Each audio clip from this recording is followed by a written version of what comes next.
दिनांक 18 नोव्हेंबर 2025 मडवी हिडमा नावाचा एक भयानक दहशतवादी नक्षलवादी, ज्याची त्या सगळ्या छत्तीसगड भागामध्ये दहशत होती, प्रचंड दहशत होती, ज्याला रेड कॉरिडॉर म्हणतात. आंध्र प्रदेश, छत्तीसगड, झारखंड असा जो सगळा भाग आहे, त्या सगळ्या भागात या मडवी हिडमाची जबरदस्त दहशत होती. दहशत विरोधी पथकाच्या रेड हाऊंड तुकडीनं याचा खात्मा केला. हा मडवी हिडमा मूळचा सुकमा जिल्ह्यातल्या पुवर्ती गावचा आणि त्याचं खरं नाव संतोष. 1995-96 साली बद्रांना नावाचा त्या भागातला एरिया कमांडर हा पुवर्ती या संतोषच्या गावी गेला होता. तिथे एक तलाव खणण्याचं काम सुरू होतं. त्या कामाची देखरेख करायला हा बद्रांना तिथे पोचला.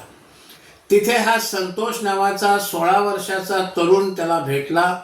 अत्यंत हुशार, साहसी आहे असं लक्षात आल्यामुळे बद्रांनांनी त्याला त्यांच्या बाल संघटनेत घेतलं. तेव्हा तो 16 वर्षाचा होता.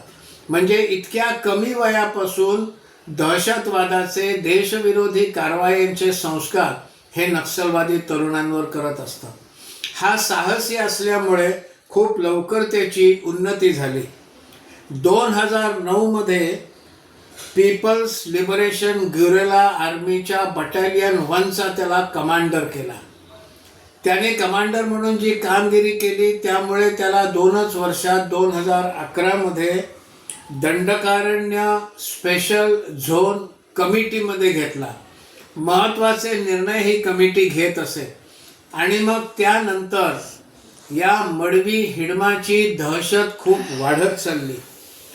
त्या संपूर्ण भागामध्ये ह्याची दहशत होती. लोक घाबरायचे. हा बद्रांना मात्र काही दिवसांपूर्वी शरण आला, त्याच्या पत्नीसह शरण आला. आणि बद्रांनांनी जी सगळी माहिती दिली त्या माहितीवरून ही सगळी माहिती मिळालेली आहे. म्हणजे स्वतः याला आणलं, स्वतः मात्र शरण गेला आणि ह्याला मुख्यमंत्री पाडला. अशी ही नक्षलवादी संघटना. अत्यंत छोट्या वयापासून देशविरोधी कारवायांचा संस्कार हा त्या ठिकाणी केला जातो.